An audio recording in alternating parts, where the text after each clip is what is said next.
Wednesday.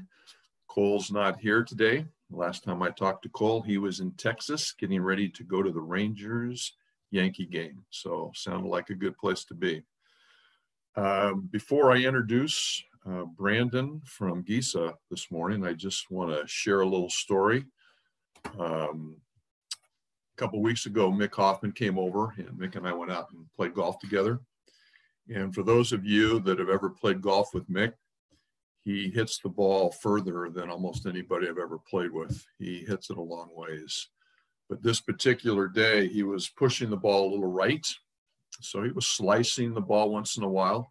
And there was a group ahead of us, and that was kind of coming back on the other hole. And his ball was going right. And, you know, in golf, for those of you that golf, you know, if you hit an errant shot and there's somebody in the vicinity, you yell out 4. Well, the ball was headed in a errant way, and Mick yells out, 5, 5. And I wasn't sure what he was doing. And then it happened 2 or 3 times more during the course of the round. I heard this 5, 5. So I asked Mick, I said, okay, Mick, what's with the 5? He says, well, he says, those people in front of us, he says, I know that guy. He says, I really didn't want him to turn around. I said, okay. All right, so hey, let me introduce, want to start off this morning, introduce our newest WSSAAA sponsor from GISA. We are excited to partner with GISA and believe our relationship with them will really pay some exciting dividends for schools in your athletic program. So at this time, I'd like to introduce you Brandon Allison from GISA, who'll be speaking briefly about our new partnership. Brandon. Thank you, Dave. And good morning. My name is Brandon Allison, Financial Education Manager with GISA Credit Union, and I'm excited to announce a new partnership that GISA now has with the Washington State Secondary Athletic Administrators Association, or WSSAAA. This partnership agreement introduces GISA Credit Union as the co-sponsor of the WSSAAA Toolbox, as well as other amazing programs. WSSAAA and GISA have a long-standing tradition of supporting educators. Through this partnership, both organizations will continue that commitment and work together to highlight financial education, including offering resources to athletic directors across the state.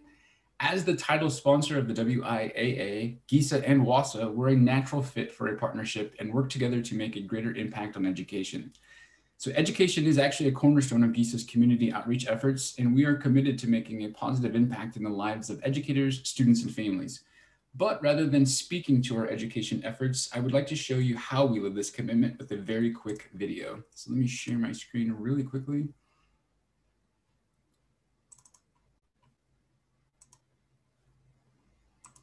GISA Credit Union, financial education is a cornerstone of our community outreach efforts, and we are committed to advancing financial literacy awareness and professional development in communities we serve.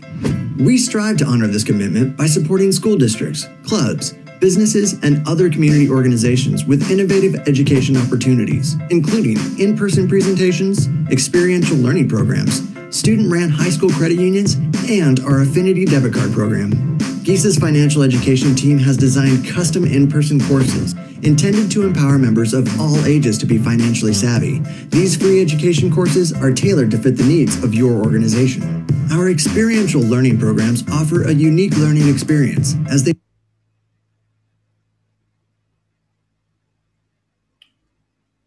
One moment.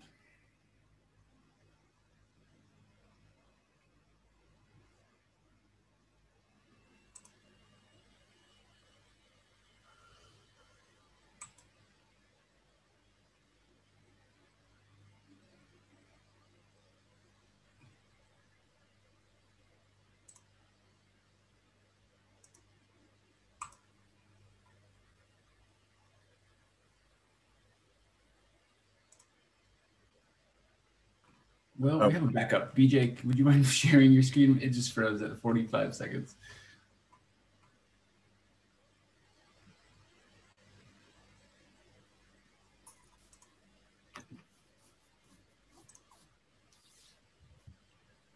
I'm getting her up right here. Sorry about that.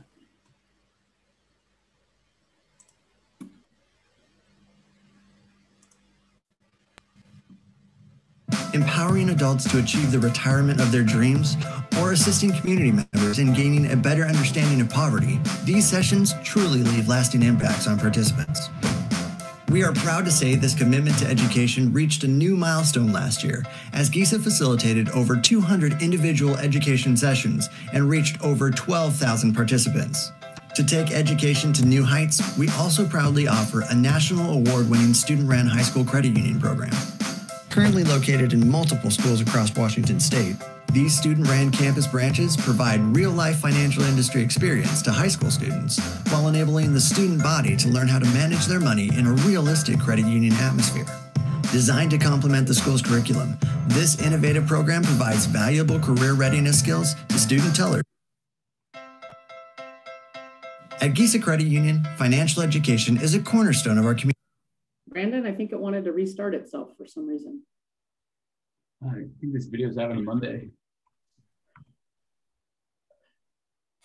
Brandon, can I ask you a question real quick? Yeah, absolutely.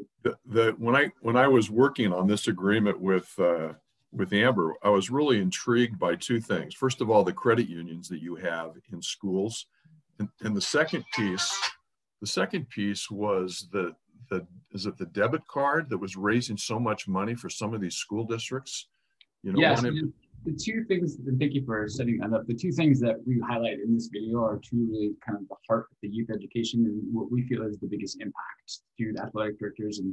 And through this partnership, the High School Credit Union Campus Branch program we really empower students across the state to run their very own credit union as a part of the school's curriculum. It opens up at launch and students gain real world work experience. But more importantly, students who access that credit union then get real world financial industry experience by way of actual realistic credit union environment, and they get a better understanding of how to manage their money as they enter adulthood. And the Affinity Debit Card program really is a very special program to us because no other financial institution can offer and empower community members across the state to support school districts and their school of their choice by placing and selecting their school's debit card. And then instantaneously, that debit card becomes a continuous fundraiser using their normal daily living expenses. So we take a portion of the proceeds that we make off of every swipe and send it back to that school through an annual donation. So that's a general overview. We have a couple of partners that are now, we have 16 partners across the state that are now on board with this program. And our highest school district earners are now exceeding over $50,000 annually, and we've given back over $500,000 through the inception of this program. Last year alone, we gave back over $230,000 to our partnering schools. So my favorite part about it is that the only thing that we ask is that you use those funds for the betterment of student programs. So however you choose to allocate those funds, whether it be athletic departments or programs that may be underfunded, that is your district's choice, and there is no earnings cap. So you can earn unlimited funds on these cards. It's really, we work with you to empower your high school and school district supporters to earn the most money and maximize your relationship with GISA. So I'm not sure if the video how's it going for you, PJ? Well, that's okay. Brandon, I appreciate you being here. And, you know, GISA is also going to be sponsoring our toolbox. They're going to be a co-sponsor of our WSSAAA toolbox and our Hall of Fame banquet. The reason I think when Brandon's talking about that debit card, the reason that might have a lot of merit is just because of what your ASB funds are going to be looking like, you know, based on House Bill, what was it? It's a 1625. Is that what it is? Yeah. Anyway, I just appreciate our partnership. And as you know, the WIAA has a partnership with GISA also. And I think both of us working together, there's really some merit in that. So thank you, Brandon, and thank you, GISA. Absolutely. I placed my contact information in the chat, and I also submitted the link to the video to watch it on demand should you choose. So it's available for you. If you're interested, please reach out to me directly and I'll speak to how we can customize the program to the needs of your school. Thank you, Brandon, appreciate that. Okay, so we're gonna kind of get into our question and answer here in a second, but I just wanted to share something else real quick, and then I'm going to do a quick $20 Starbucks card giveaway to somebody that answers this question correctly. I subscribe to a magazine called Consumer Reports. A number of you know what that is. And I get these little tweets once in a while about Consumer Reports. And one of them that I got yesterday said, 10 ways to make a gallon of gas go further. And the interesting thing about Consumer Reports is they're always trying to give you information to make things a little bit better.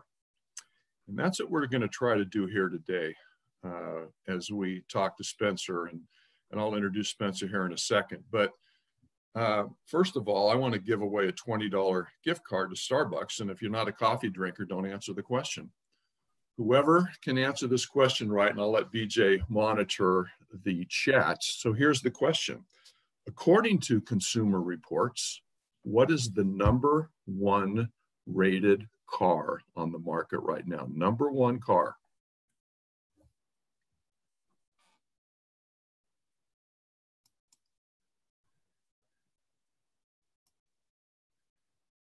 Don't see it, don't see it, don't see it. Still don't. Ah, there it is, Brandon. It's the Kia Telluride. Nice job, Brandon. Brandon, send me your contact information on chat. Just send it to me and then I'll send you that card. Nice job, Brandon.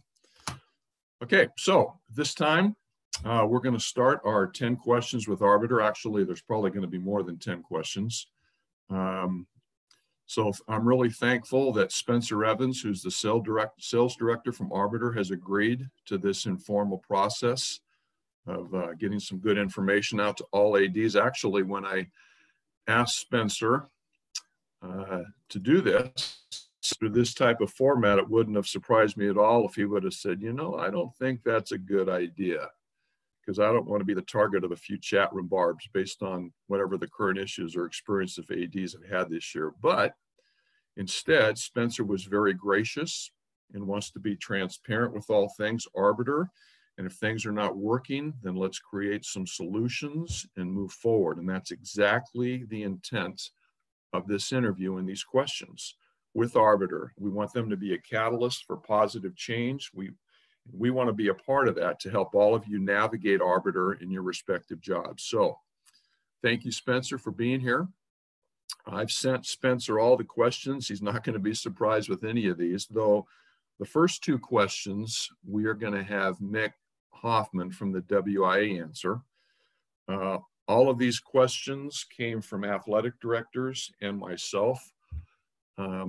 You know, Spencer didn't say, hey, ask this one, ask this one, ask this one. These are all questions from athletic directors. And again, before we start this, the intent of this is to make this better and to create a better product for all of you and to help you manage this better. And so let's start. And again, we're going to start with Mick, and we're just going to start with the very basics. So Mick, you there? I am, thanks. And I'll let Spencer, once I finish, speak to what Arbiter is and that. But the first 2 questions were really about the why for this. Like, why are we using Arbiter and what are we supposed to get from it? And that really came from our technology committee. So a lot of you, some of you were actually on that committee. When we put a committee together over a year ago to review this, we had a representative from each WI district. And we asked for one of your most vocal and knowledgeable tech people in your district so they could be part of the process. And they were part of that process. And then when we all went home with the pandemic, we were bringing all the companies in. They're going to come into the office and present. We had to do it by Zoom. But we were still able to go through that process. And the recommendation that came out was to go with Arbiter through that entire process. And so I'm going to go through the reason why with that. The other piece is it's really cool that WSSAAA has partnered with GISA. So those of you who don't know, they're our title sponsor. We haven't had a whole lot of state events in the last 15 months to see all that. But they came to us. We had a few different financial institutes actually pursuing us. And the reason we went with GISA was they are so committed to education all the way through their program.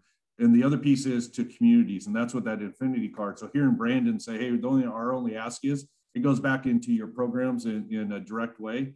is exactly why we're aligned with them. So we appreciate that partnership as well.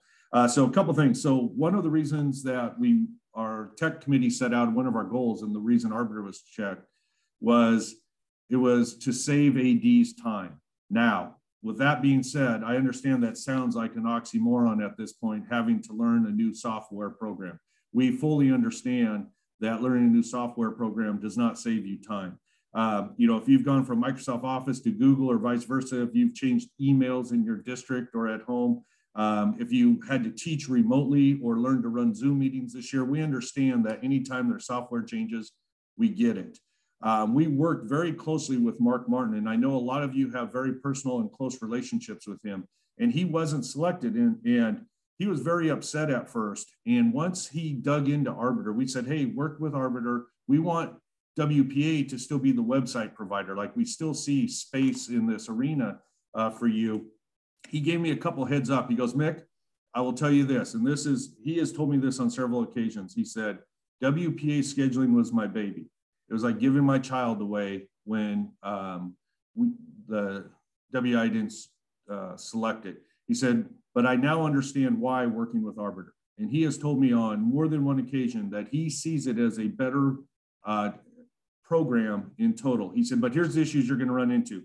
Number one, ADs are going to have to learn new software and they're going to hate it. Number two, there aren't as many bells and whistles on it as I've customized for some ADs that they're going to want and expect down the road, which we'll get into later in this conversation. And number three, as he said, honestly, I've spoiled ADs with service. They could call me, email me anytime. I only had the state of Washington to deal with, and I spoiled them. So just be prepared, Mick. That's what you're going to run into. And, Mark's a smart man, and he was 100% right. So that was one of it, was to save time. Now, how we do that? Well, one is removing double entry. So I don't know if you've noticed, but you no longer have to put your scores and schedules into Max Preps. Why is that? Because Arbiter is very agnostic. They partner with almost everybody. It's an automatic feed. And because of Max Prep API being viable, it's automatically taking your scores and schedules. So you're not having to do that. It also is feeding, for those of you who are Mascot Media users, or that Lauren spoke to this at the WSSAAA board meeting. He puts it in a change into Arbiter in 4 or 5 minutes, it scrapes over to his website. We understand VNN is working to get to that same point. The website is a totally different issue. And I don't want to focus on that today, but all of those, right, you don't have to re-enter them anywhere.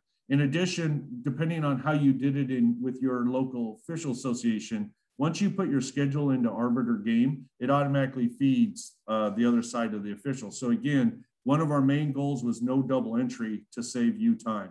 The other one was to save money.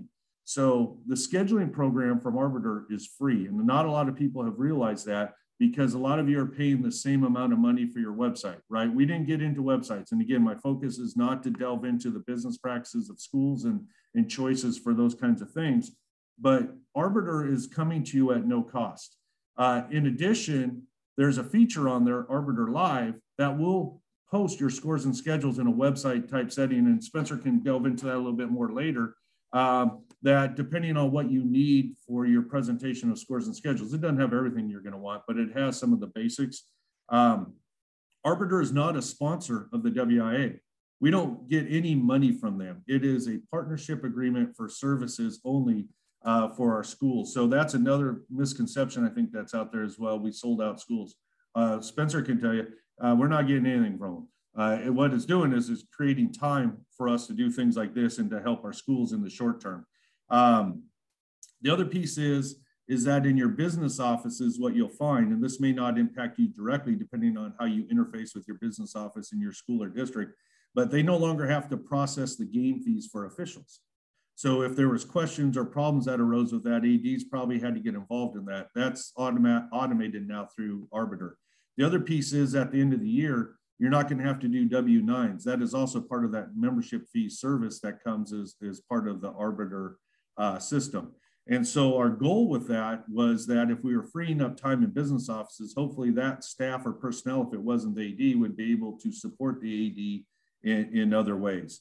The other piece that plays into this, and for some of you maybe had to face this, many of you maybe haven't, is lawsuits around the country about the employer-employee relationship with official association. This definitely makes it a third-party contracted worker as opposed to an employee, which is a big deal for our districts with L&I and some other things. Another way it was intended to help was that scores are automatically posted with the officials putting them in because it triggers the whole pay system. So you no longer have to go in. You can go in and verify. You can have some control over that if you so choose, but if you don't want to, scores in those are already in. The other piece is data shows that retainage of officials, and we all know the official shortage issue. Young officials don't want to wait 6-8 weeks to get paid. And now they're getting paid in less than 24 hours. And again, with no effort other than once the scores and schedules are in there from buildings. The other piece, one of our goals that Arbiter is supposed to help with is by making this centralized, scores and schedules are, other than the personnel, ADs, coaches, and everybody else and kids in our system, scores and schedules are our most valuable asset.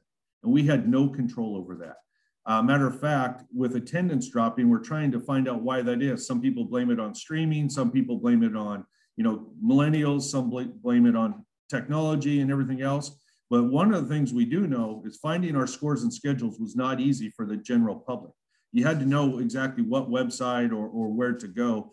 And by having these centralized and coming through the WIAA website, we could then push those out to any place else that you want them. Assuming that site is able to ingest. The other piece is that when our attendance goes down, then we start talking membership fee increases and other issues. And so what I've heard when I was a board member, as a working AD on the board, was, hey, get more sponsors. In this job, I hear get more sponsors. Well, what do sponsors want? They want web traffic. They want more butts in the seats, which means we have to be able to market our product. And so again, that's one of the goals of having a centralized system that then can disperse that information wherever we need to.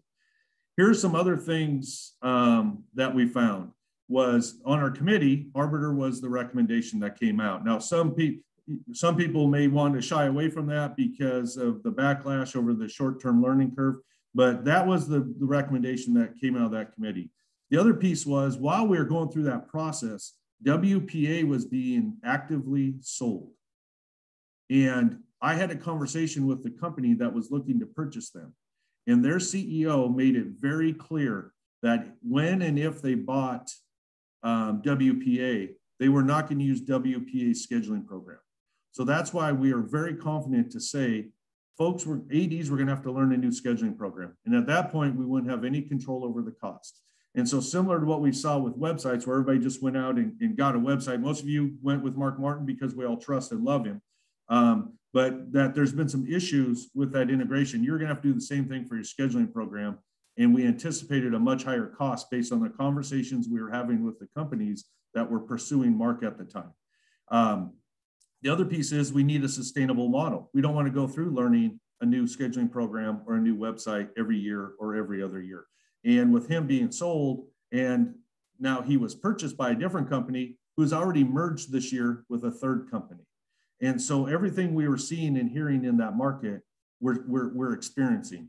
So that was some of the information we were privy to that other people didn't have. So again, understanding the why of this. I will tell you, Mark's comment specifically to me was, this is, and I've used this term before and I don't use it lightly, but it's a quote. This is suicide for WPA. Arbiter is a better scheduling program than what I was able to create. So his focus was going to websites, which is now he's able to do with his new position. The other thing he just told us within the last month as we've been connecting on this is Mark has shared with us that he now sees the vision and fully supports it. Like he gets it and he says, you guys are on the right track. So you can ask Mark, you can check Mark. I'm not going to, I'm not going to stretch the truth of what he's telling us, but for the trust that all of us have in Mark, that's one of it. The other piece that we were looking at during this is we're trying to find a way to employ Mark or buy Mark ourselves, right? To keep this seamless and to utilize that WPA internally simply for ease. The challenge with that was we needed to have the funds to do that and to sustain it. So then what do? Well, we come to you and we say we want to raise membership fees. That has to go through rep assembly. That can take years. The second piece is we looked at, well, do we take back first and second round playoff fees? Those are now, for whatever reason, years ago, the association made a decision to give the funds from that to WI districts to the tune of about $500,000 in revenue a year. So if we had that revenue, we could afford to hire Mark and a couple other people to do this internal development. As we had that discussion with district directors, that would devastate some of the setups in some of your districts. So it became a non-option. We were not going to disrupt what's going on in our WI districts and our leagues. So those were all things that we found out as part of the process and the why for this. Another important factor for this, as we did our due diligence, was the WOA agreement was not being followed in some parts of the state. So schools, an example would be some schools were paying far more for officials because they were told that was the only way they could get officials. Well, there's a WOA agreement that everybody has to follow to be members of both groups. So schools were getting charged significantly more in some cases, in some not much. An example, instead of paying a game fee plus $8 for a single baseball official umpire, you were paying $1.50. Some remote areas were paying double or 3 times the game fee to get officials. There are other issues with travel, where in some places it was hundreds of dollars more for a single game. So those got disrupted, right? That saves schools money and everybody falls under. Now there's some blowback from that, in that it's costing some officials money or assigners money, and we're working through that. But the other piece is that's an audit finding if you're in an agreement as a school and you're paying more than what you're contractually obligated. So some of these things started to bubble up. So again, what we work from our perspective is how do we protect schools, right? And an audit finding, as we all know, is devastating to a school. The other piece we found out is in some places, there are some game officials paying 24% or more of their game check for fees being assigned through either their assigner and or their association for early payment and other things. Nothing that we see is illegal, right? But there's these side hustles or jobs going on that game officials were losing quite a bit of their game fees. So that's how this was able to be provided at no cost, right? Is that because of those funds being redistributed, schools not paying as much, being redistributed back into the system directly rather than individuals. This is all working for no additional cost. And then we were able to set the membership fee up for all these services based on game fees because it's all proportional. It's still a base membership fee, but we didn't want to add costs to schools, another way to save money. So there's some assigners that had really good systems. They basically had their own little fiefdoms, and those got disrupted and they're angry. We have other ones who've lost a lot of money. And I'll tell you, the person who's taken the most hits on this is Todd Stortle. And Todd was the one who identified where schools were paying way more than they should have, or were potentially in situations for audit findings, and is the one who's had to implement that. And my only ask with you on that is, we all have our own personal opinions on each other, and Todd plays a controversial role, is that before you go along parroting any information you get the facts. Because that's what we're trying to do. And if your facts don't align with ours, then we will get to the truth because we want this to work for our schools, right? And so I would just be cautious, and Todd is willing. Todd has provided a lot of direct service as well. So I'm gonna give an example of a school that wanted to change a game from a Saturday to a Friday, and they were all frustrated. So Todd called them and said, the only thing you need to do is change the date. You don't have to cancel the game, delete the game, and put a new one in with all the information. Just change the date. All the officials automatically go with it. All the game stuff, everything changes. Solve the issue in like 1 minute. So that's something, he is a good resource for you on this, as well as Spencer's team that he'll speak to. So what are our next steps? And I'm sorry for being so long, but I want to make sure you understand the why before we go into this and some of the other things. Is we were, before Mark Martin sold out, he was working with us directly to set up his API. And now that he's with VNN, he is in a position, they've made some significant changes in that organization with their merger with our schools today. And he's now in charge of the Washington one. So he's able to hopefully correct some of these tech issues on their side. And so you'll be able over the summer to verify whatever website you choose is working with him. And so we're excited about that. The other piece is that we've talked to him about what they're charging schools, because what we're doing in most states is they're required to pay Spencer's company Arbiter for access to that information. And the WIAA and Arbiter are giving up potentially over $25,000 in revenue. So those scores and schedules can freely flow to VNN, Mascot Media, or anyone else that you want to partner with, so you don't have to double enter. So those are things that are being done behind the scenes to make any website selection you make work. And it's a tribute to Spencer's work and to the website companies for being willing to partner with us. What we're asking for is, hey, give us some brackets and RPI. We know schools have asked for seating committees. We need a way to collect RPI for that rather than assigning a fee to schools for that. We're going to work with these website providers to provide some of that in exchange for scores and schedules. So I've mentioned Lauren's name. Paul Huddleston is another resource. Paul spent the fall when he was down and no sports were going on. He spent his time learning Arbiter, working directly with Arbiter to learn the ins and outs and training folks in Southwest Washington. So he'd be another go-to within the state, along with, it sounds like Lauren has a lot of it figured out. And we're going to be at WSSAAA with all these partners to be able to do trainings, which Spencer will speak to. So again, that's why we're doing this. That's where we're headed with it. And for those of you that know Mark Martin and trust Mark Martin, when Mark Martin was not chosen initially and is on the same bus with us saying, yes, this is going the right direction, that gives me confidence that we're going the right way. Now, if at any time we need to make our left or right, we're going to do it. But in the interim, we want to work through the pain points because we understand this is an imperfect process right now. And our goal is to clean that up. And so we really appreciate Tick giving us the time to give the why before we get into the, hey, Mick, shut up. This is what we really need to get through this spring and open up next fall. So thanks, Tick. All right. So this is kind of like Jeopardy. So that was the answer. Here are the questions that Mick just answered. The question was, what is Arbiter and what it's supposed to accomplish in terms of helping ADs lighten the load? And then the other question was, why does every AD in the state have to use it?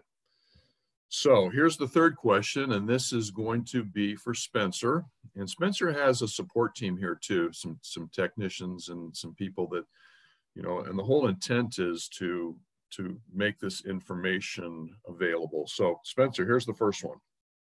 There's a huge frustration level across the state with customer service. What have you been doing to try and change that? Yeah, and can I pause real quick before I answer that question? I just wanted to, going back to what Mick said, I just want to touch on it really quickly on what is Arbiter or who are we? As most people in Washington would know, is we're the officials people. All the officials in the state have been scheduled through Arbiter for statewide. They've basically mandated it or made it a requirement for probably the past 10 years, but it's been used by several associations in the state since the 1980s. So literally over 30 years, a lot of the officials have been scheduled there. And similar to Washington, I just want to talk about the product you're doing right now. And there's gonna be more questions about this later, but really it was the same thing that Washington had where, like, gosh, our ADs are entering their stuff a dozen different places. That they wanted to simplify that. Well, about 8-10 years ago, the same thing happened where the Arbiter game product you guys are using, when he said that it's free, we actually do charge for it everywhere. The agreement we have with Washington is included with some of the other stuff we're doing. But, the state of Michigan actually came to us first and said, hey, look, our ADs are doing all this stuff. We already have all the schedules entered into Arbiter. Couldn't you build a product that would help our ADs manage their schedules and then just have that flow automatically? So they were the first state that went statewide. But now we have a handful of states that use it statewide. And when we get to that question, I'll answer that. But basically, that's where we are. That's who we are. That's where we've come from. Was we started as an officials platform. We have 38 states that use it, similar to how WOA does, where they assign all games statewide through it.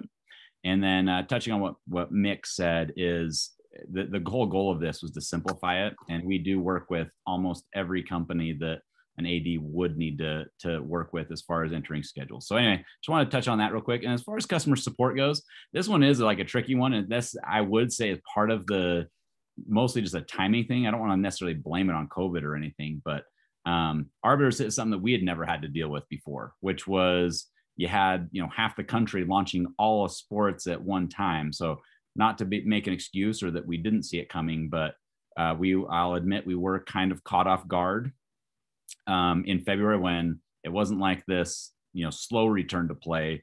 It was, half the country starts launching all of their sports all at the exact same time. And so our support staff was incredibly overwhelmed. I'd like to at least tell everybody know that we have more than doubled our support staff since February.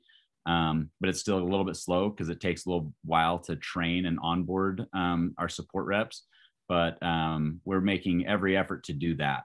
I'm not going to ask him to talk or anything, but even our CEO wanted to join this call because this was one that he specifically wanted to hear more about of where our support was lacking and how we could, improve that. But he's taken on himself to, we need to get back to our roots, which really was helping the customers. In fact, it's a long story. Anyway, we've been around forever. I'd actually say we've always hung our hat on our support. There's been so many companies that have come and gone that do what we do. And, historically, I would have said that the number one thing that made Arbiter different was our support. So we're a little bit embarrassed how, that had lacked this spring, but we're making every effort to correct that. Yeah, no, appreciate that, Spencer. And guys, I'm Kyle Ford. I'm the CEO at Arbiter. Appreciate Dave, Mick. You guys let us crash your meeting. Thank you. To piggyback on what Spencer said, it has been exciting to see sports come back, and we've seen it come back, with gusto. And so, as Spencer mentioned, a lot of states, Washington included, California, Oregon, others, had talked about fall sports being played concurrently with spring, and we saw that happen. And so you had states like Utah and Pennsylvania, Texas, Florida, et cetera, who kind of started the year and kind of were continuing with their 2020-21 school year. Then you had new states coming in. And so what ended up happening in the first quarter, we took 75,000 phone calls and emails from folks. And, we had a support team of 10 at that point. So now our support team is 24. So we have ramped back up. What we were trying to do as the volume was coming in, it became an all hands on deck kind of evolution. And so everybody from me on down, we're trying to jump in, answer calls, answer emails. Because as Spencer said, taking care of our customers is our number one priority. And we just felt we were ill prepared to do that given the volume that we saw coming in. So we have made a dramatic effort here over the last several months to get the team ramped up. As Spencer mentioned, we're getting everybody trained. But even today, I think we're doing a much better job, even since, May 1st, a much better job answering phone calls, returning emails, et cetera, and you're going to see that continue to improve. So, we really appreciate, working with the Washington team and being part of the athletic ecosystem in Washington. We've been doing it now for decades, but this relationship that we have now, deepened, through Todd and Mick, and I think we're looking forward to kind of continuing and building that relationship, and just want you guys to know firsthand from me that we are committed to this. And so that's why I came armed with a posse. I think there's 8 of us or something that all want to kind of hear firsthand from the athletic directors on where we're doing well, where we're falling short, and so we can make sure that we're addressing it. So that's all I would say, but it's nice to see some of you in person. I've talked to a number of you on the phone over the last several months, or answered your emails, as have many of the executive team, many of the folks that are actually on this call right now. And we look forward to continuing to work with you here as we go and finish out the 2020-21 school year and make ready for which we hope is a robust 2021-22 athletic season. Thanks, Kyle. I appreciate those comments. I think it goes along with a couple of the questions that I was going to ask next. So I'm going to try to shape the question a little differently. There's a number of other states, obviously, that are using Arbiter. And right now it kind of feels like Washington's going through some Arbiter growing pains. I would imagine other states are experiencing the same thing. And maybe you could talk about other states that have gotten past their growing pains and some of the successes that have taken place.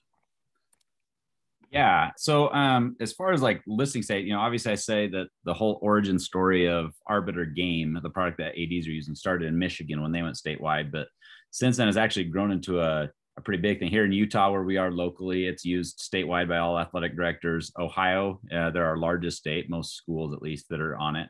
Massachusetts, Connecticut, it's a growing list of states that are using Arbiter Game. Obviously, the 38 I mentioned earlier, that's on our officiating product. And I would actually say that almost every state that first year has been a little bit of a struggle, but it's mostly because we're trying to line everything up, meaning for the same reason, you know, WIAA wanted to have fewer places where you enter schedules, getting all the integrations and everything, all of that stuff set up properly for a school, as probably every AD on here knows.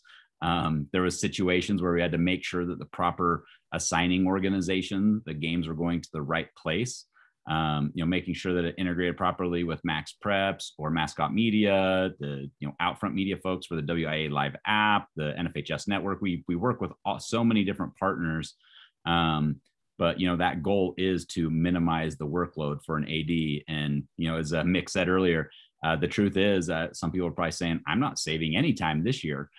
Which might be the case because there are these growing pains, and, you know, learning a new system and just making sure that all of the integrations are working properly. That has been a little bit of a problem, but it's a question later on, but maybe I feel like right now is the right time to address it. And I'll kind of introduce the other people on the call. So we have Zane, who's the account manager over Washington. He's kind of like the first line of defense for all things support. We also have our chief product officer on here, Karen Mogridge, and a couple of our product leads as well of the various products that are being used there. But one of the questions that we're going to get to in a minute was about having an AD committee, or like a group that can, you know, consolidate the frustrations and the questions and or the, you know, dev wish list of things we could do better. And I'd actually say that's one of the things that's happened. In one of the states that went on board, and they're pretty new too. I think they're only in their second year, but in Connecticut, they use Arbiter Game statewide. And Zane is also their account manager as well. And so he's the one that's put that committee together. And I'll actually let him talk about that and how that committee has helped shape how it's working there in Connecticut. Yeah, thanks, Spencer. So with Connecticut, we brought them on in a very similar manner that we brought you guys on. And the fact that they were coming from a very customized system that was built directly for them, did exactly what they wanted it to do for them.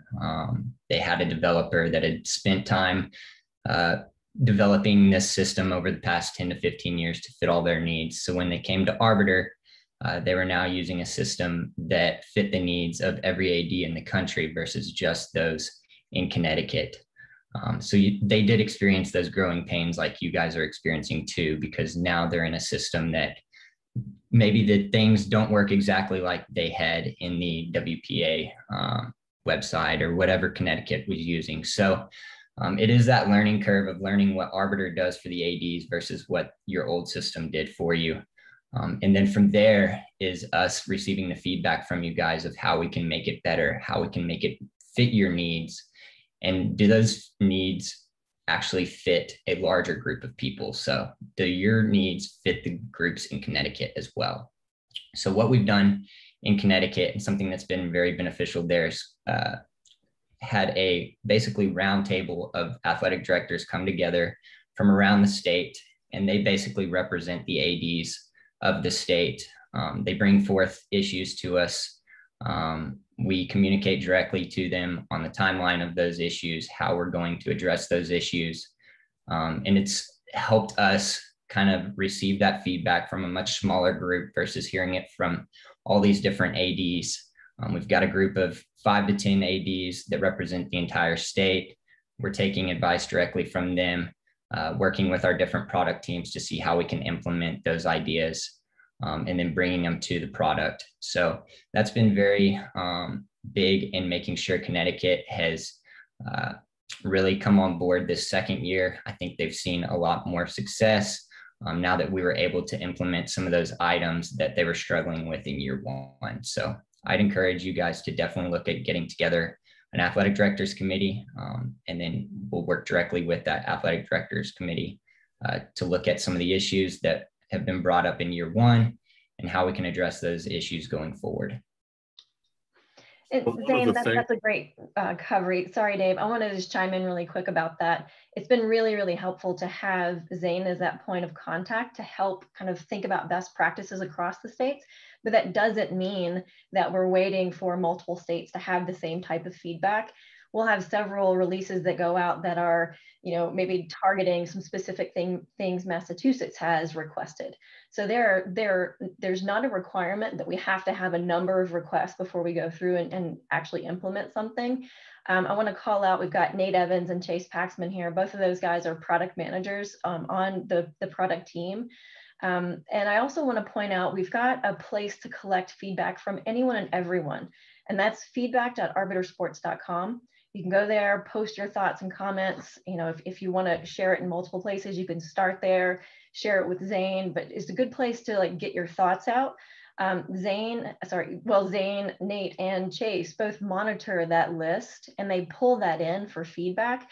So if and when you post things, you'll get questions back from the product team. You'll get notices when those items are addressed, if they're released, things like that. We also have our release notes posted. So you can follow some of those updates that are coming out, as well as, Zane shares that information across the state as well. So the product team's main focus is that we are building this product for you guys. We don't use it in the way that you use it. We build it for you. So please, continue to share that feedback and know that we've got a product team that consists of product managers, business analysts, and UX designers. I know there was a question in here about user-friendly and what are we doing to make our product more user-friendly. We've actually invested in UX designers. And so we have 2 of those that focus on our products, and they've been working hand in hand with Chase, who's over scheduling and payments. And you guys may have seen some changes and improvements to league scheduling, to payments, the ability to add add scores into the product. Those are things that we're bringing the UX team into. So as we're getting your feedback and we're finding those places that cause friction or just confusing, we deploy our UX team to work with our product managers and you and Zane to find the right solution and to reduce those areas of friction. So just know you've got teams of product people to make sure we're building and solving those things that you're finding day to day. We want to get you away from the computer and out on the field. Okay, thanks. Sorry, you hear that, my phone in the background. I've got all these people wanting me to ask these questions. So here's, let's talk a little bit about the AD committee to help advise Arbiter. Spencer talked a little bit about that, and Karen talked a little bit about a process they have. When we get to the conference, Arbiter is going to be there and they're going to offer some additional training, but we are also going to try to pick a group of athletic directors that can kind of come alongside and kind of represent Washington with some of the issues that they'd like to see changed. So we'll work on that, but the next few questions I have are specific questions, not generic questions, but specific questions about what ADs would like to see. So let's go with this one. Is it possible to put the gender in the heading of the printed schedule? Dave, I can jump in on that one. Like Karen mentioned, I'm a product manager at Arbiter Sports, and I work with the scheduling product specifically. So questions about reports and what's printed out on those reports, that's my wheelhouse, and I'd love to help out with those types of things.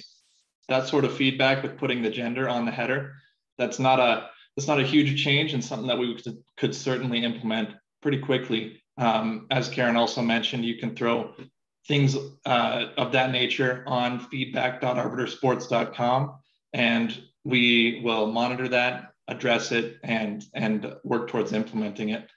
Again, that's not something that's too hard to implement. That's, we can take that feedback here and move forward with it and certainly address that. So. Okay. The capacity to see other schedules or a master league schedule would be nice. We are all scared that the opposing school may not enter something correctly or not at all. How would we even know without double checking or a phone call, thus creating more work for the ADs? It would be nice to see all schedules or a master schedule like on the WPA network. Yeah, that's a great question. So I know there's a few questions around league scheduling or a master schedule. And we do have a tool for that right now. It's called League Scheduler, and it lives underneath the schedule tab. There's a sub tab for league schedule. That allows you to create a schedule all at once for all schools in your league district region. And it's useful for kind of a mass creation of games. Where it falls short, and we've received some feedback from athletic directors in Washington and across the country, is that there's not as much of an edit or a view after the games have been created. So we're looking to enhance that tool to allow for more management after the creation of the games. Once the games are created, they go to the corresponding schedules, but you can only see games that you're involved in on the schedule tab if you're the home or the away team. We would like to enhance that to allow for a greater view into, especially if you're like a league manager who's trying to make some schedule changes or want to monitor scores across things in your league, that sort of type of management at a higher level. That's something that we would like to implement. Right now, it is focused more on what's happening with my school after the games are created. But I think there's a lot of room for improvement on that league scheduler tool. So, and specifically what you just mentioned, Dave, those are important pieces of being able to see things all at once. Okay, for the sake of expediency, because I think we could probably be on this subject for another hour, I think I'm going to kind of wrap this part up. But what I am going to do is I'm going to send the Arbiter staff the next 8 questions that I have, and I will send that information out to everybody. Okay, so I will ask them to answer these questions, and then I'll send that out to everybody. We still have the WA updates coming up, and just in trying to be sensitive to everybody's time. This will be something that we'll have at the conference, and we will have additional information, but I want to make sure that all these questions are answered that I have. And you know, just this morning, I got another 5 or 6 questions. And the good news is that I think there are answers to these questions. And I think, you know, just from what you guys have shared with us, willing to make some of these things better. And I appreciate the Arbiter staff being here. But I think let's just move on. And I want to turn this over to the WA here in a second. I want to thank everybody for their time on this and for giving me their questions. And I also want to kind of reach out to the WA staff and just share with them how important and how much we appreciate them. It's just been a crazy year, and to work with them and to have these WSSAAA Wednesdays and work with the WA has just been a real blessing. So I am going to turn this over to the WA, except I've got one more little business item, and I want to give away a foursome of golf to the state conference again. If you are not signed up for golf and you would like to golf, BJ is going to send out a little survey here, and we're going to pick somebody that would like a foursome, and this is going to be BSN Sports is giving this away, and so is Hometown Ticketing. So we have a foursome that they are giving up their space for any ADs that would like to play golf. We only really have one slot left. It's filling up rather quickly. And while BJ is doing this, just a shout out to everybody about the AD conference. I am going to put up the schedule in the chat here really quickly. While Dave's doing that, the survey's in the chat. So fill out that survey if you want a chance at the golf. Looks like we've got a few people that have filled that out so far. Okay, here is the Here is the schedule for the conference. So you can take a look at that. There's going to be some really good things. Hopefully that we can get a few more people registered. So how many do we have, BJ? Dave, when you're ready, you can pick a number between 1 and 30. Find somebody to do that. All right. Julie Stronsek, give me a number. 15. Okay, who's 15? Scott Cipherman. Scott is the winner. You're welcome, Scott. Congratulations. Okay. Thank you, Julie. Thanks, Dave and BJ. You bet. Betcha. Okay, so I'm going to turn this over to the WIAA, but I just want to say, you know, this was a little bit of a risk doing this. I didn't want to put anybody on the hot seat, but we really wanted this to get better. And we just really felt like there was enough angst out there that everything needed to be out there for everybody to see. And I appreciate Mick and I appreciate the Arbiter staff being on here to answer some of these questions. And I'll send these other questions to Spencer. Okay, and Spencer can circulate them the way he feels necessary. And then I will send out the answers to everybody. So thank you for being here. And BJ? Sounds great. Thanks a bunch. And I would just let Arbiter staff, if any of you want to throw your email in the chat, if people can access you or reach out to you, feel free to do that. So I'm going to go ahead and share my screen so we can do a review from our board meeting and give you all a few updates as well. So hope you're all doing well. We don't have too many slides, so we'll be able to get through these hopefully fairly quickly and answer whatever questions you might have. So we're going to start with Mick. We'll talk a little bit about general COVID updates, or Justin and Andy as well. Okay, so as most of you know, we get the opportunity to meet with the governor's policy team, our lead on sports, and the Department of Health. So we are anticipating, and maybe Justin has these now, the updates from last week's announcement being shared at any moment. They thought they'd have them before the end of the day yesterday. So questions that are coming up are, you know, masking, will masks be required indoors, outdoors?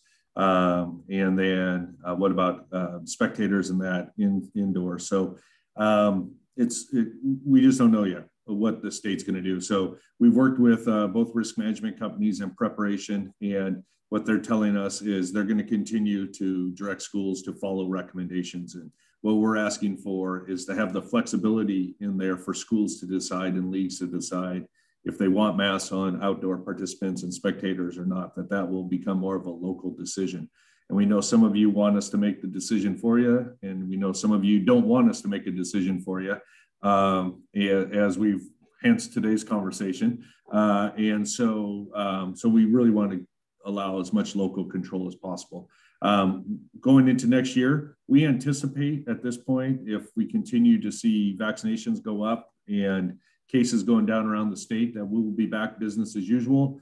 There could be some testing requirements. There could be some masking requirements to be determined. We're working with them. I'll tell you one thing we are working on is to get WIAA activities under the same umbrella as schools, as opposed to tied to community sports, because it will give us more flexibility, and we definitely align our practices with what your superintendents are allowing anyway. So that's really the nitty gritty on that.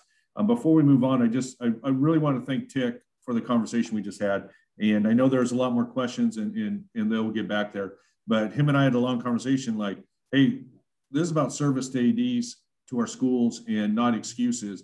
And so honestly, I was really curious to listen to the Arbiter team. I had full faith in them based on our communications over the last year and a half. And I really appreciate the tone of it that, hey, ADs, we want you to ask the hard questions, and we're going to give you the hard answers. And if we need to eat crow, we're going to eat crow. If it's just a lack of knowledge because we haven't communicated it well, we're going to do that. And if it's an error on the other side of the table, then let's correct it and move forward. And so anyway, so I want to just throw that in before we get into the rest of our regular business. I really appreciate the tone of this from all parties on this call, 125 people at one point. So thank you. Thanks, Mick. Mickey, you want to go ahead and grab onto this, or is this a Cindy thing here? Yeah, Rule this waivers. is, yeah, Cindy, you want to take this one? Hearing nothing, I can't.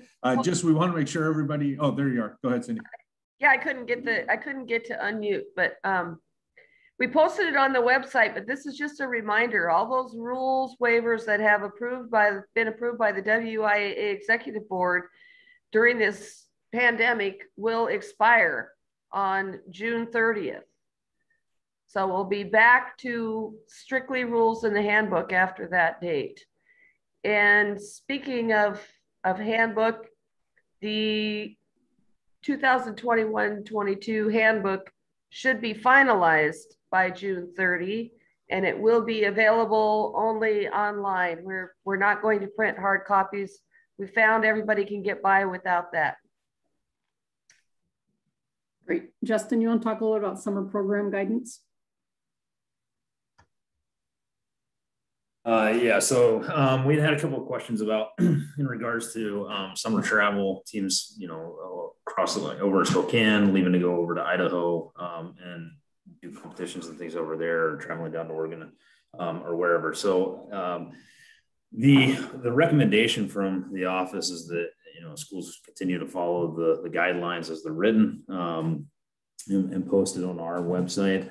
But at the end of the day, you know, the WIA doesn't have full governance over the summer time frame, and so a lot of those policies are left up to each of your own school districts. So although we would recommend following the guidelines, inevitably it is a local decision. So we're just telling schools that reach out to us to double check with their risk managers to make sure that they have coverage if they do travel outside of the state to compete or attend camps or anything like that. And then obviously that you're working with your school district and following through on your school district policies. So that's the update with that. Thanks, JK. Let's get into some board action. So Andy or Justin, you want to take this one?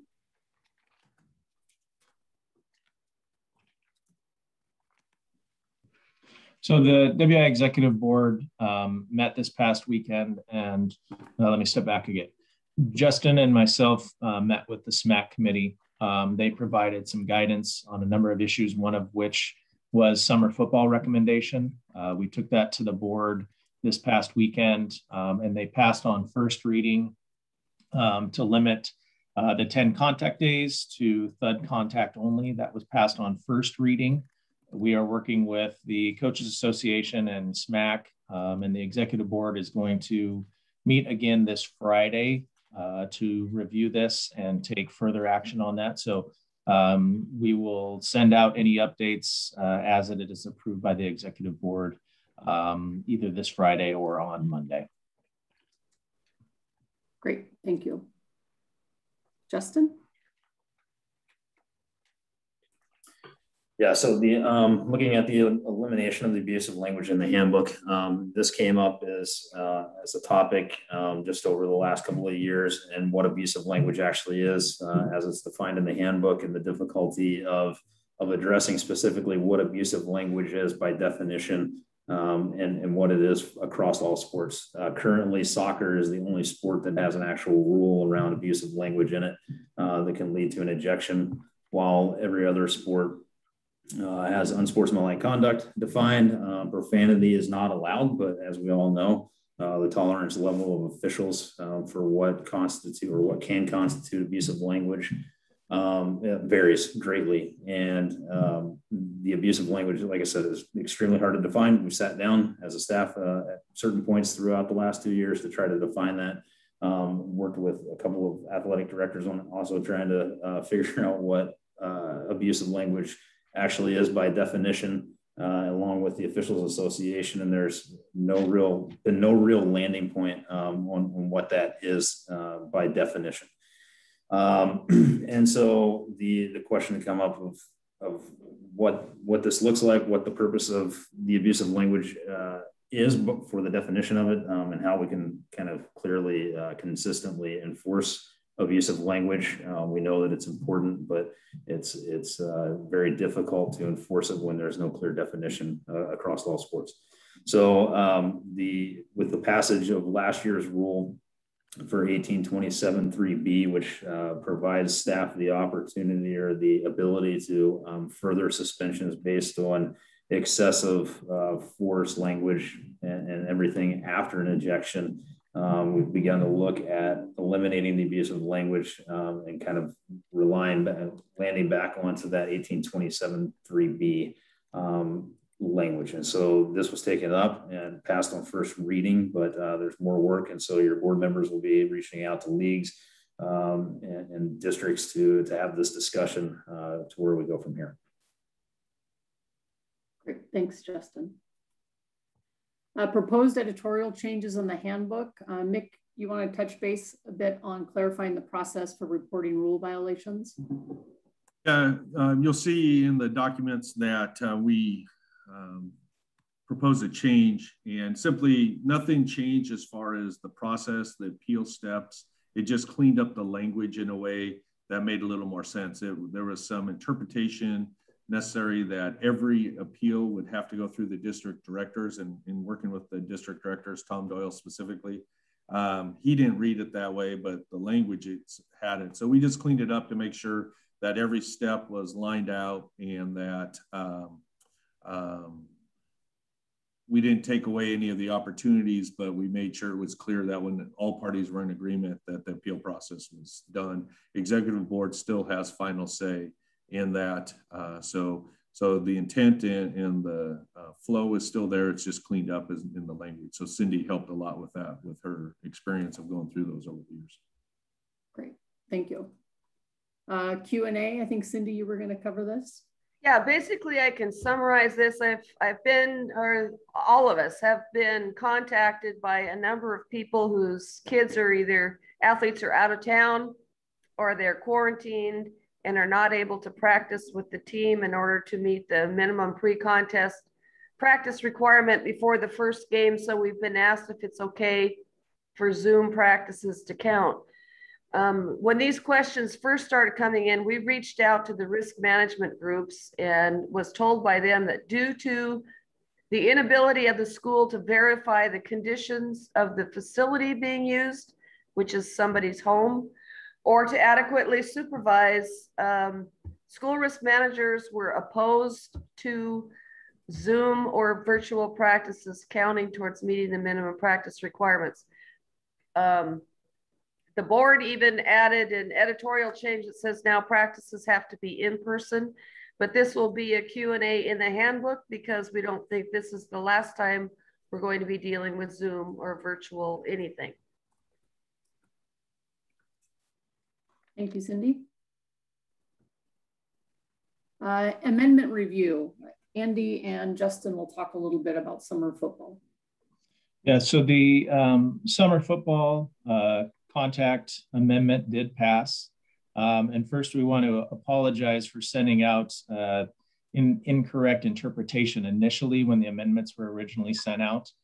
We did send out clarification after working with the makers of the amendment. We clarified some of the language and went back to the true intention of what the amendment actually was intended to be by the makers of the amendment. And so that's why we sent out the clarification on that. And so we wanted to review that this morning to make sure everybody's on the same page.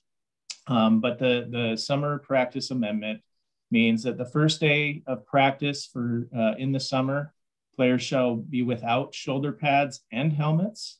There is a maximum of 10 contact practices. And a contact practice is the use of helmets and or shoulder pads where there is contact. It also means that even if there is no contact, if you are wearing a helmet and or shoulder pads, it still has to count as one of the 10 contact practices. So we got clarification from the makers of the amendment. They did want that included in there, that even though there is no contact, if the helmets and or shoulder pads are being worn, that it has to count as one of the 10 contact practices. So we have developed a Q&A that will go in the handbook so that everybody is on the same page with that, and you can see that here.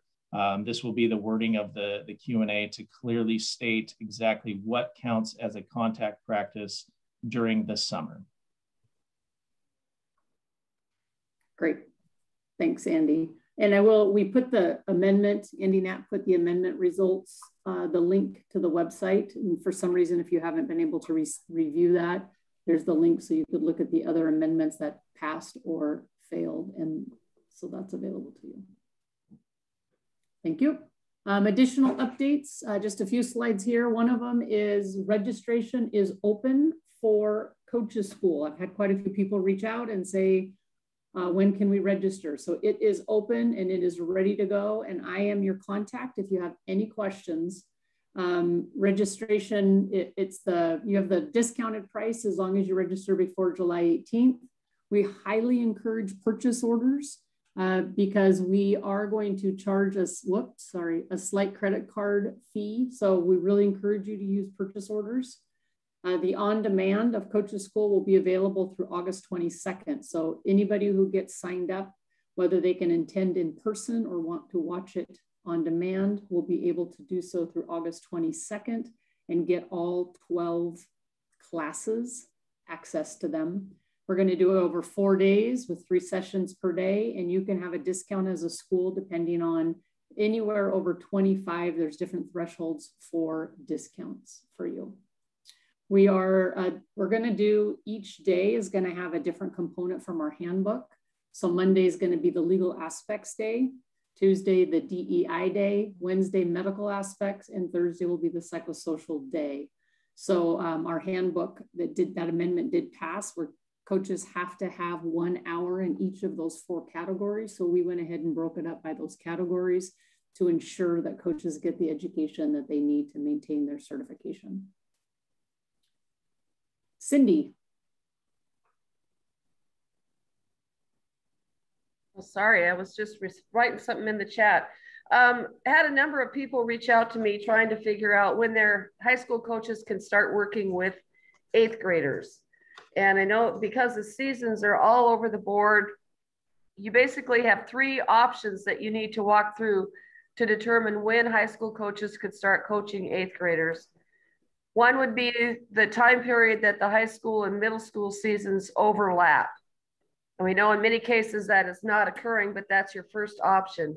Secondly, would be after the final middle level league event, because that will be the start of summer. Or on your third option would be after the first 2 weeks of this current season, which is the last season, if no sports are being offered at the middle level. That's not on a sport by sport. That means no sports are being offered. So that's the only way option 3 is available. And if you have any questions about that, you can reach out to me directly. Thanks, Cindy. I want to go back to Coaches School for just 1 second. Just a reminder on purchase orders, and if you're sending multiple coaches, we really encourage every coach to sign themselves up so they get all of their registration to their email. And so as an athletic department, we'd encourage you not to go register all your coaches, but to have them register themselves. And then they will be sitting in a queue. And once we receive a purchase order number from the school, we will activate them. So sometimes they panic when they get the email that says additional action is required. All that means is we're just waiting for the PO number and then we will activate them. So I'm sorry to go back on that. I just wanted to bring that up. Additional updates, fall workshops. We have scheduled the dates and the locations for each of those, and registration will open soon. Probably within the next week, we'll get a 2-minute drill or an email out so you can get registered for those workshops. We are going to, our hope at this point is to do them all in person, except the last one, which will be August 31st, we will offer a Zoom in case you either cannot attend one of the in-person or you're not comfortable with that. That would be an option for you as well. Andy, you want to talk a bit about allocation cycle? Yeah, so next school year, the 2021-22 school year is the 2nd year of our current allocation cycle. We will utilize a 1-year allocation cycle. We will not make any adjustments to the current cycle that we have. In order to get the most accurate count of what our activity programs will be, we will utilize the same process that we would have done this school year, where in the fall, we will send information out through the district directors, through league presidents, to gather the most accurate data to collect all the fall information, again in the winter, and then again in the spring. We will send out the pre-approval of the 1A through 4A team sports. We send that out to district directors in advance and have them review that. And if there's any changes to that in the fall, then the board will officially approve them in the fall. But we try to get an advance on those to kind of get a heads up of where we might be. But those are not officially approved until we go through the process in each one of the seasons, fall, winter, and spring. We sent out an email on Monday, just kind of outlining this process, as well as mentioning that we will be utilizing the equitable entry process into state tournaments this year. So we will have the potential for 12 entry and 20 entry tournaments, depending on the number of schools that are offering that sport within each classification. So those will definitely be a change if we have a 12 entry and 20 entry tournaments, and we'll make sure that information is sent out once those are approved. And the plan right now is to stay with our current sites that we've traditionally used for each one of our state tournaments. We don't have any projected changes. There might be a few depending later into the spring, potentially for state baseball, but we're still working on that. But the plan is to utilize many of our traditional sites. And then as we move into next school year, we will review any of those sites and or tournament formats. Great, thanks, Andy. Last classification survey, so you too as well, Andy. Yeah, so we're going to be sending out a classification survey to each one of the schools that had a waiver approved or their classification number changed by their free and reduced lunch count. We're trying to gather as much data and information as we can as we went through that process so that the classification committee moving forward can review that data. We will be sending that out here within the next couple of weeks, and we would like those schools to submit that survey back to us by June 30th. So we will identify each one of those schools that had their classification changed through that process and send that out to you. So if you are one of those schools, be looking for that here in the next couple of weeks.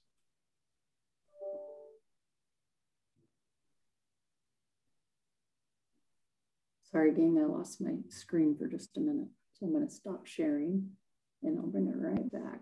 So there's a couple other things. I was trying to put the PowerPoint in the chat, so I apologize for dumping off of this.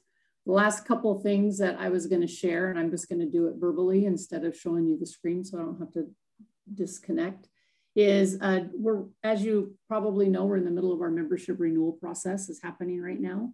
Schools have until June 11th to do their school district renewal and school board resolution.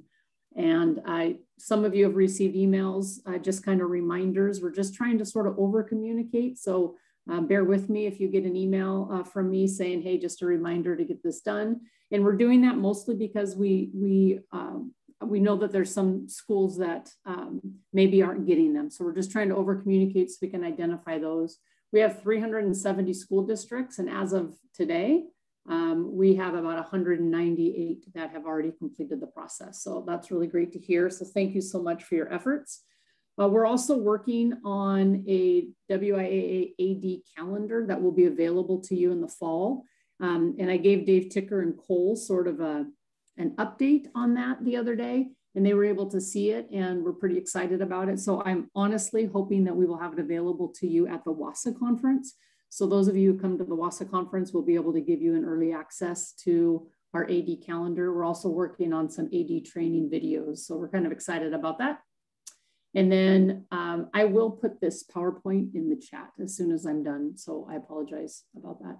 And the last thing is just to kind of let you know that the last couple of events we have is June 2nd. We're going to have a WWE, and June 16th will be our last official WSSAAA Wednesday because that'll be following our June board meeting. So that's all I have to share. Dave, if you want to close this out, you could do that, or we are happy to take questions as needed. Yeah, hey, just thanks everybody for being here. And, you know, I just want to give a shout out to the conference too. We have about 100 people signed up. Usually we have about 300. Before the pandemic hit, we were going crazy, and that's why we had to move locations. So we have this great contract with the Tri-Cities, and we're excited about the new facility. And with the new mask mandate that says if you've been vaccinated, you do not have to wear masks in that facility. You know, we would be face to face. We would, you know, we would enjoy our time. I've always felt that the conference was a booster shot of encouragement. I know a lot of people are tired. I don't think, hoping that the conference becomes something that you would enjoy being at. I know it will be. But right now, our participation, there's a number of you I know who are going to register, but you haven't registered yet. A lot of you have registered for golf, but you haven't registered for the conference. You know, Cindy and I obviously are dealing with the hotel when it comes to meals and trying to plan all these things. So, you know, the sooner we really get a handle on who's going to be there, the easier it is for us. So just if you haven't registered yet, really encourage you to register. Mick met with the head of the Superintendents and Principals Association the other day. And I've already talked to Scott from the Principals Association. I know there seems to be a little bit of a mandate out there about no travel. And, you know, I got to tell you, if there ever was a time in my thought and talking to everybody that AD should be at a conference, this is it. I think the whole, you know, there's ADs that are leaving their positions. There are ADs that are stressed out. There's ADs that are thinking this isn't for me. And I think the conference does a really good job of giving you that booster shot of encouragement and purpose. So really encourage you to be there. Looking forward to seeing everybody. And yeah, get your registration in. That'd be terrific. And thanks everybody for being here. This was a productive time, and those, I will be sending all of those other questions. A number of you had questions that were not answered, but they will be answered. And you'll see that information from Arbiter. So thanks again for being here. Have a great week. Yeah, happy spring to you.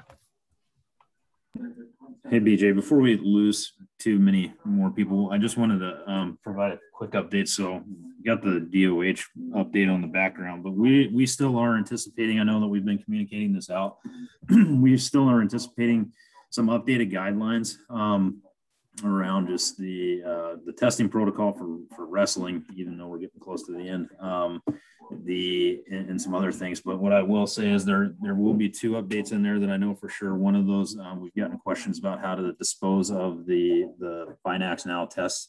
And so they're changing that and revising it to where you just need to put the testing equipment into basically a sealable bag. And then that can actually go into your regular trash. It does not have to go into the biohazard. I know there are some of your nurses and folks in the medical community have been asking questions about that. So they've been sending one to me. So the DOH is updating that, and they've gotten that approved, but they are still saying to continue to work with your local health department on that to make sure that that is adequate for your local area, but that's going to be the state guideline. And then we do know that there will be some updates with how the quarantine will work. Right now, it is still your entire team or whichever group you have practicing together. It affects the entire team. We're anticipating that'll be dropping down to pods. I just sent an email to the governor's office and the Department of Health to ask when we might be expecting those updates. We thought we were going to have them last week and we thought we were going to have them on Tuesday. And so we're continuing to ask daily now at this point. And then I think the third thing to note in there is going to be that the second antigen test that we were told that we would be able to do is now being taken off the table. So they do not want a second antigen test to be provided that would negate a first positive. So we are supposed to be using just the first test only and no second test negate that. So those are two changes that I know that are coming, are the disposal process and the second test process in there. So I've had a couple of questions in the chat that had popped up about that. So that's just the update on there. Hey, Justin, or any other WI staff member, I just had a question. The reason that the WIAA or WOA didn't allow basketball officials to be able to give technical fouls out this year regarding proper mask protocol, I think it would have helped. I think it would help game management for everybody. So I'm just curious, like football, they were allowed to. I think if officials could give tees, I think it would take care of the problem immediately for players and coaches. Yeah, I'll address that one. It's a good question, Jason. We struggled with it. First one, the technical answer is it's not a game rule that officials are, expected. It's a game management issue. The second thing is the reason we went to it in football is what we were hearing is they couldn't tell from the sidelines because of the distance and the helmets whether kids had their mask on or not. And so the other piece is we didn't want officials having to get caught up. We already are having a shortage of officials, right? One of the issues is conflict with kids, coaches, fans, and everything else. And all of a sudden we get one going in there and it slips below a nose, boom, quick tee, or second, that's the second tee ejected. Because the bottom line is we know this. If a coach tells a kid to do something, the kid's going to do it. And if the kid respects the coach. Same thing for coaches with ADs or coaches with the principals or whoever's managing the games. And there wasn't a vision issue. So we understand it would have given some teeth to it rather than just do it. So that's what we were struggling through. And so that's why we made the decision essentially, because all of a sudden we'd be dealing with ejections over masks. And that was just going to create more angst for everybody in the long run. And if it was really what we found was in the areas that really were adamant about kids wearing their masks, their coaches, ADs, and school personnel said, hey, this is a non-option. Either do it or we're not playing the game.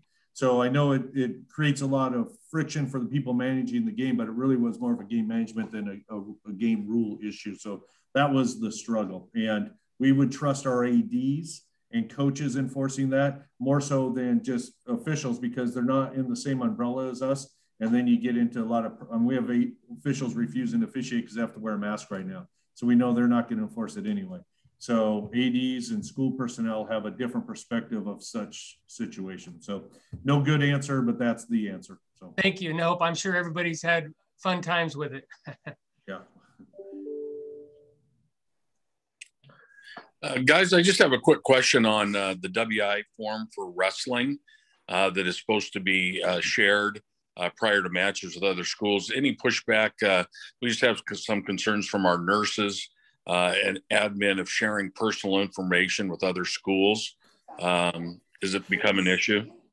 Yeah, no. So this has been it's a great question, Ken. One that's been raised, and so what we're suggesting to schools is that, I mean, you have to turn in a weigh-in sheet prior to every match anyways, for the weigh-in as part of the weigh-in process. And so the general assumption would be that no athlete on there that can't wrestle is going to be listed on there, and every kid that shows up that night has tested negative and part of the weigh-in process. So the exchanging of the weigh-in sheets with the officials and the opposing coach suffices for that. We did ask the DOH, but your coaches need to keep the testing record on file and locked away, but they do need to have it just in case for some reason a DOH official shows up to your site that night and asks for verification that kids have tested negative.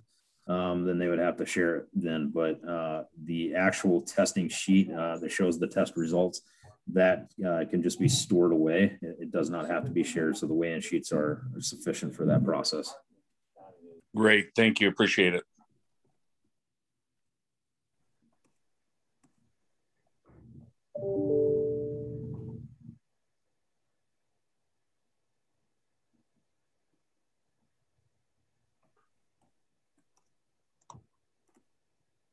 Any other questions we can answer?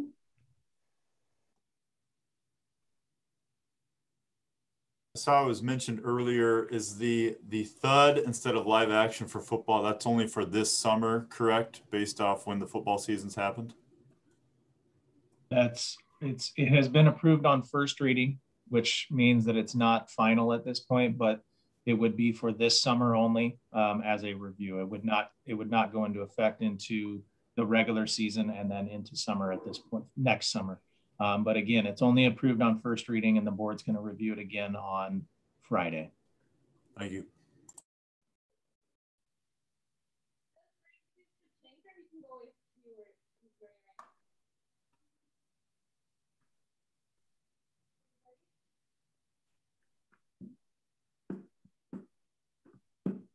Any other questions that we can answer? We're happy to do so.